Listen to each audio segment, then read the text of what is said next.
कि हमें 2037 करोड़ का नुकसान है और उत्तर प्रदेश दूसरे स्थान से छठे स्थान पे आ गया है। और उन्होंने जो है कहा कि इन्वेस्टर इन्वेस्ट नहीं कर रहा है, हम क्या करें इसके लिए। एक सवाल। दूसरा ये कि आपके नेताजी और नारायण सिंह जी जो है इससे पहले साहित्यकारों को सम्मान देते रहे हैं, समान सम्मान देते रहे हैं। आपने भी सिलसिला ये रखा है और इस सिलसिले में साहित्यकारों को पुरस्कार भी दिए, तमाम चीजें की और इस संबंध में भी काफी आप आगे रहे हैं, चाहे पॉलिटिक्स में रहे हो चाहे साहित्यकारों को सम्मान देने की बात रही हो, तो इस पर आप। मेरे पत्रकार साथी, हाँ, बहुत जल्दी बजट आने वाला है और बहुत सारी बातें उसमें साफ हो जाएंगी। ये बात हम लोग लगातार कहते रहे हैं कि जो भारतीय जनता पार्टी ने इन्वेस्टमेंट मीट की थी, इन्वेस्टमेंट मीट के बाद जो एमओयू साइन हुए, एमओयू साइन के बाद कोई भी इंडस्ट्रियल पॉलिसी ऐसी नहीं बनाई उन्होंने जिससे कि यहां पर इन्वेस्टमेंट होता। और उसका परिणाम यह है कि अगर आप वेबसाइट पे भी जाना चाहोगे सरकार की, तो आपको कोई भी इंफॉर्मेशन उसकी नहीं मिलेगी। जब आपने कोई इंडस्ट्रियल पॉलिसी नहीं बनाई, बजट में कोई चीजें शामिल नहीं की, तो इसका मतलब आप खुद स्वीकार करें कि इन्वेस्टमेंट आपका नहीं आया। और ये भारतीय जनता पार्टी के लोग तो वो लोग हैं जो लगातार आंकड़ों में भी झूठ बोलते हैं। कुंभ में जो हमारी जानकारी है, अभी तक 60 करोड़ लोग स्नान कर चुके होंगे, लेकिन सरकार बता नहीं रही है। सरकार जानबूझ करके आंकड़े इसलिए कम बता रही है कि कल को एडमिनिस्ट्रेटिव या मैनेजमेंट की कोई स्टडी करना चाहेगा तो जो इनका फेलियर रहा है, जो इनका मिसमैनेजमेंट रहा है, उसकी जानकारी हो जाएगी। ये कुंभ का मिसमैनेजमेंट की स्टडी ना हो, इसीलिए जानबूझ करके गिनती कम बता रहे हैं। हमारा सरकार से अपील है कि बहुत सारे बुजुर्ग 65 साल से ऊपर, 70 साल से ऊपर, वो लोग स्नान नहीं कर पाए हैं। वो स्नान करना चाहते हैं, पुण्य और इस तरह के धार्मिक कार्यक्रमों में शामिल होना चाहते हैं। तो मेरी सरकार से यही अपील है कि एक समय पर 75 दिन का होता था ये कुंभ। सम्राट हर्षवर्धन के समय पर जो कुंभ का आयोजन होता था बहुत लंबा होता था। उस समय जहां दूर दूर से लोग, हर धर्म के लोग आकर के उस कुंभ में शामिल होते थे, स्नान करते थे और दान कर करके भी जाते थे। तो सरकार से हमारी ये मांग है कि इस कुंभ के आयोजन को, क्योंकि बहुत सारे बुजुर्ग लोग अभी स्नान नहीं कर पाए हैं, जब उन्होंने तस्वीरें देखी हैं सड़कों पर जाम की, जो भूखे प्यासे लोग नहीं पहुंच पाए, घंटों गाड़ियां चला करके भी नहीं पहुंच पाए, भगदड़ भी हुई, जाने भी गई, लोग आते समय में भी एक्सीडेंट हुआ, जाने चली गई, जाते समय में भी बड़े पैमाने पे लोगों की जान गई, जिसका आंकड़ा सरकार अभी तक नहीं दे पा रही है।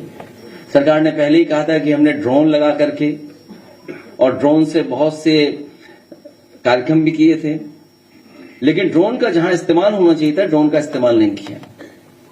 डिजिटल कुंभ की बात कही, लेकिन डिजिट अभी तक सरकार नहीं बता पा रही है। तो हमारी मांग है कि प्रयागराज के लोग, जो वहां के निवासी हैं, जो वहां के लोग, रहने वाले लोग, वो भी अभी स्नान नहीं कर पाए हैं, बड़े पैमाने पे वो लोग भी नहीं पहुंच पाए। इसलिए इस कुंभ आयोजन को और लंबा कर दिया जाए और बढ़ा दिया जाए। जी, एक सवाल है। जो अभी हुआ है, ये बहुत ही अच्छा प्रोग्राम है के लिए, लेकिन जो उसको मिर्जा वाली पर शेर लिखा है, तो वो बुरा था, इसके प्रेशर में कमी। अब इसमें क्योंकि हम लोग बहुत ज्यादा गालिब को नहीं पढ़ते हैं, गालिब को पढ़ने लगेंगे तो किसी और रास्ते पे चले जाएंगे। एक सवाल है अगले जी, मुझे मेरे साथी जो सवाल पूछ रहे हैं, नहीं ठीक है, कोई बात नहीं, अपना ठीक कर देना। देखिए, कल रात से ही मुझे जानकारी मिली कि आपके सोशल मीडिया जो नहीं चला रहा है आजकल, उससे काम छीन लिया था उसी समय जब मैं खुद गया था। उसके बाद उसे नई जिम्मेदारी दी गई थी। नई जिम्मेदारी ये दी गई कि वो राष्ट्रीय अध्यक्ष बनाए गए व्यापार सभा के। मनीष जगन अग्रवाल, और पार्टी की तरफ से जो नाकामी है सरकार की और जो व्यापारियों के सामने संकट और परेशानी है उसको उजागर करें। तो अगर उनका पेज आप देखोगे तो वो व्यापारियों को लेकर के ही अपनी बात रख रहे हैं कि कहां व्यापारियों के साथ ये सरकार भेदभाव कर रही है, कहां व्यापारियों को ये बुला रहे हैं इन्वेस्टमेंट के लिए और उनका कोई सम्मान नहीं हो रहा है। जीएसटी को लेकर के व्यापारी चिंतित है। जब तक वो जीएसटी को समझ पाता है व्यापारी, तब तक सरकार उस जीएसटी को लेने का तरीका बदल देती है और जीएसटी की वजह से और सरकार की मुनाफाखोरी की वजह से और सरकार के जो इलेक्टोरल बॉन्ड की वजह से हमें और आपको महंगाई का सामना करना पड़ रहा है। अगर आप तीनों चीजों का हिसाब किताब लगाएंगे, जीएसटी जिस तरीके से लागू हो रही है, दूसरा जो उनकी मुनाफाखोरी पॉलिसी है, तीसरा इलेक्टोरल बॉन्ड, इन तीनों चीजों का अगर आप हिसाब किताब लगाओगे तो आप पाएंगे इसी की वजह से महंगाई बढ़ रही है। इन सवालों को लगातार राष्ट्रीय अध्यक्ष व्यापार सभा के उठा रहे थे, लेकिन पता नहीं सरकार को क्या परेशानी है हमारे समाजवादी मीडिया सेल से। और ये पहली बार नहीं हुआ है, पिछली बार ही हुआ था जब हम लोगों को जाना पड़ा था पुलिस भवन में। ये बीजेपी के लोग पूरी पुलिस को बीजेपी का बना दिया है। मैं तो पुलिस से कहूंगा कि तुम वर्दी छोड़ो, वर्दी छोड़ो। समाजवादियों की जो कभी कभी टोपी के बारे में बुला भरा कहते थे, बीजेपी के लोग भी टोपी पहनने लगे हैं। तो वो टोपी लगा करके आप थाने में बैठिए। कमिश्नर वाली प्रणाली का सबसे बड़ा फेलियर आपने अगर कहीं देखा है तो प्रयागराज में देखा है। क्या ये देश और दुनिया में जो बदनामी हुई उत्तर प्रदेश की, क्या भूल सकता है कोई? दुनिया का रिकॉर्ड बनाया है 300 किलोमीटर का जाम। उत्तर प्रदेश और मध्य प्रदेश के मुख्यमंत्री लगे थे जाम खुलवाने के लिए। लोग दर्शन करने गए, श्रद्धालु जो पहुंचे मंदिरों में जान चली गई, धक्का मुक्की, कितनी परेशानी हुई है महिलाओं को, बच्चों को जो गए साथ। कहीं वॉशरूम नहीं थे, कहीं पीने की जगह नहीं थी, कहीं खाने पीने का इंतजाम नहीं था। ये वो लोग हैं जो कह रहे हैं कि हम विकसित भारत का सपना देख रहे हैं। इस आयोजन ने इनके विकसित भारत की और जो इंफ्रास्ट्रक्चर तैयार कर रहे थे उसकी पोल खोल दी है। और जो पोल खोलने से डर रहे हैं वही मीडिया सेल पे अटैक कर रहे हैं। और जिस समय पुलिस भवन में हम लोग गए थे एक बहुत सीनियर वरिष्ठ अधिकारी से, क्योंकि वरिष्ठ अधिकारी लगातार सरकार से संपर्क में था, समझौता यह किया था कि भारतीय जनता पार्टी के लोग, भारतीय जनता पार्टी की troll team, Bharatiya Janata party के जो मीडिया सेल देखते हैं, जो फाइनेंशियली उनको सपोर्ट पहुंचाते हैं, लाखों रुपया उनको मिलता है प्रति महीना, वो गलत भाषा या किसी की छवि नहीं बिगाड़ेंगे।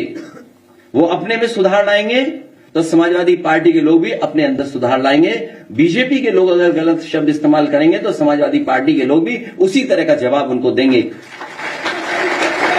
और समझौता यह हुआ था कि बीजेपी का एक भी आदमी सोशल मीडिया पर व्यवहार खराब नहीं करेगा, और अगर हम सूचना देंगे तो उस पर एफआईआर दर्ज होगी। हम लोगों ने जितनी भी एफआईआर लिखाई हैं, एक पर भी इस सरकार ने कोई कार्रवाई नहीं की है। मैं फिर दोहराता हूं कि समाजवादी पार्टी ने जो जो शिकायतें की हैं, एक पे भी कार्रवाई भारतीय जनता पार्टी ने नहीं की है। और भारतीय जनता पार्टी के पेड लोग लगातार समाजवादी पार्टी के लोग नेताओं के बारे में व्यवहार खराब करते हैं, भाषा का गलत इस्तेमाल करते हैं। ये सरकार आवाज दबाना चाहती है। हमारे पत्रकार साथी भी जानते होंगे कि उनको कितनी डांट पड़ती है। एक पत्रकार साथी मुझसे एयरपोर्ट में टकरा गया, बड़े प्रतिष्ठित चैनल है, उसको भी अभी तक डिजिट नहीं पता है, अभी तक डिजिट नहीं पता है।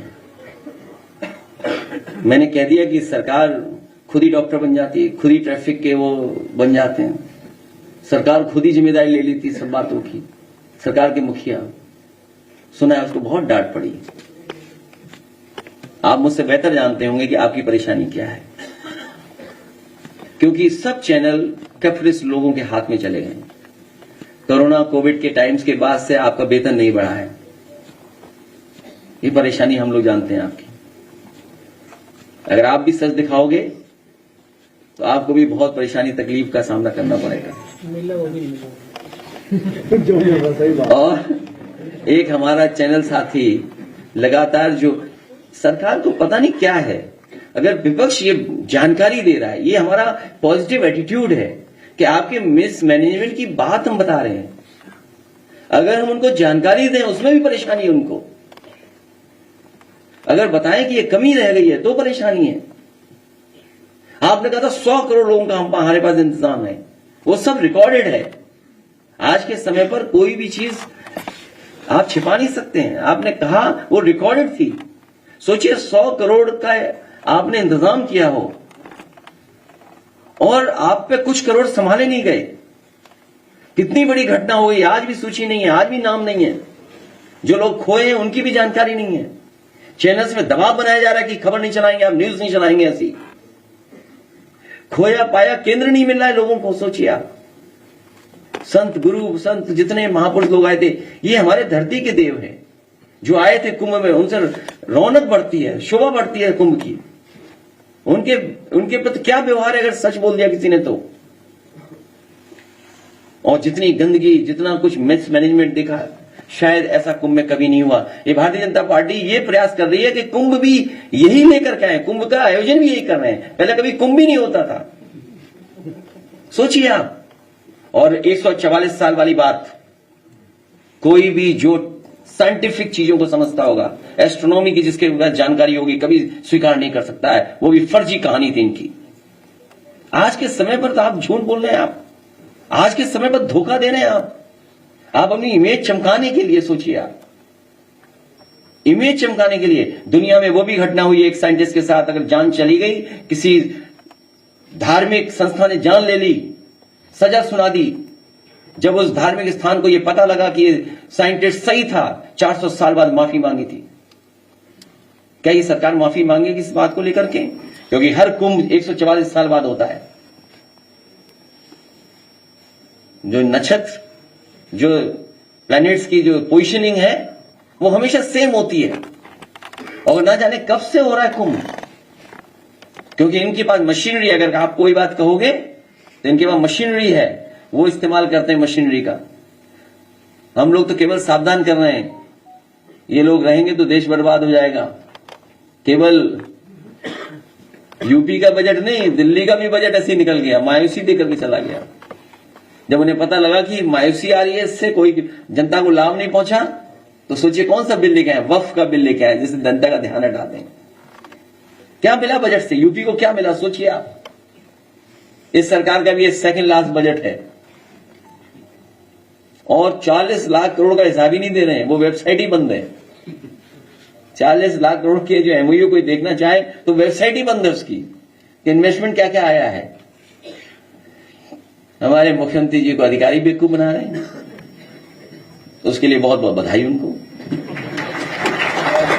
एक सवाल है कि जिस महाकुंभ की चर्चा हो रही है, आज के दौर में भी महाकुंभ का आयोजन हुआ, एवं का चर्चा हो रहा है, क्या आने के लिए जेल से पार्टी क्या पसंद है? देखिए, आदरणीय आजम खान साहब के साथ और जो कुंभ की बात आपने की है, उस समय जावेद उस्मानी चीफ सेक्रेटरी थे, अहमद हसन साहब हमारे मंत्री थे स्वास्थ्य विभाग के, आदरणीय आजम खान साहब नगर विकास मंत्री थे और सरकार समाजवादियों की थी। मैं तीनों और उस समय के जितने भी अधिकारी काम करे उन सबको धन्यवाद देता हूं मैं। और जब अधिकारियों को पोस्ट करने की बात आई तो अधिकारियों को मैंने खुद बुलाया था और मैंने कहा कि आप संकोच मत करना साधु संतों का सम्मान करने में।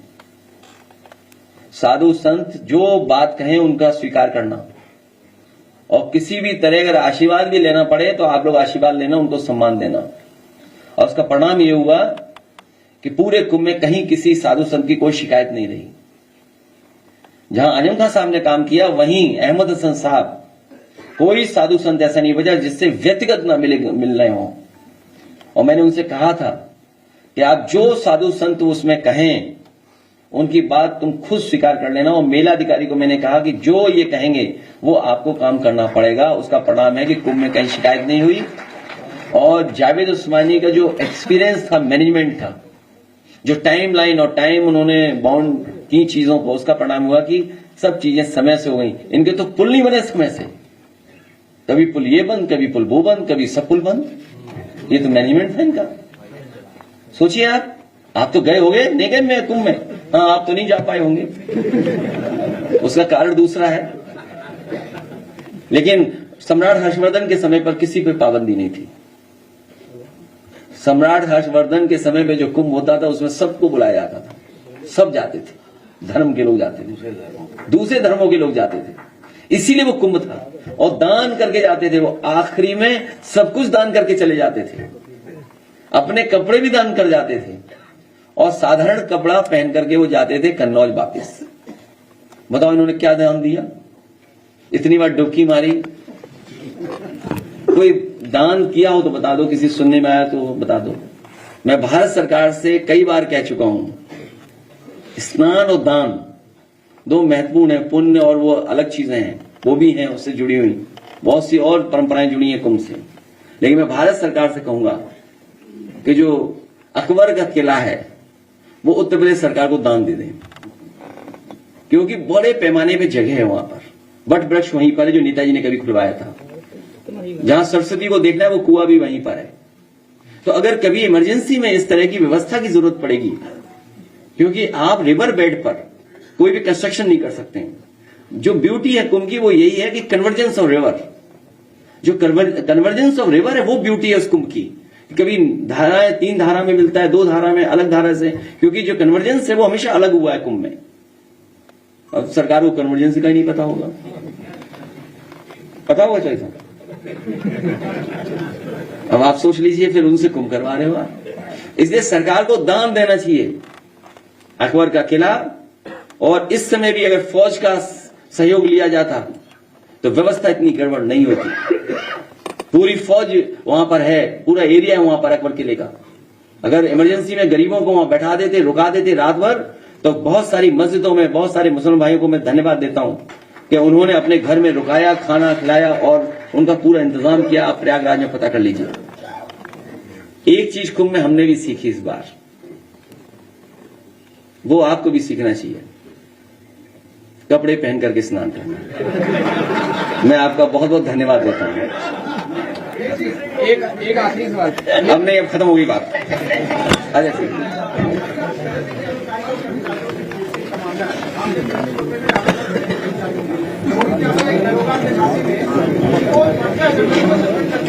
देखिए ये सरकार अन्याय कर रही है। ये सरकार को मैं कहना चाहता हूं, मिल्कीपुर में एक विधानसभा में तो आप बेईमानी कर सकते हो, लेकिन 403 में 420 की नहीं चलने वाली है। 403 विधानसभाओं में इनकी 420 नहीं चलेगी। ये जनता उत्तर प्रदेश की देख रही है। मैं आप सबका धन्यवाद देना चाहता हूं, बहुत बधाई आप सब लोगों को। अरे व्यवस्था खराब मत करिए, पत्रकार साथियों को जाने दो, आप लोग यहीं बैठिए। और हमारे साथी का जन्मदिन है, बहुत बहुत बधाई। 100 रुपए हम देते हैं जन्मदिन के, लाइए।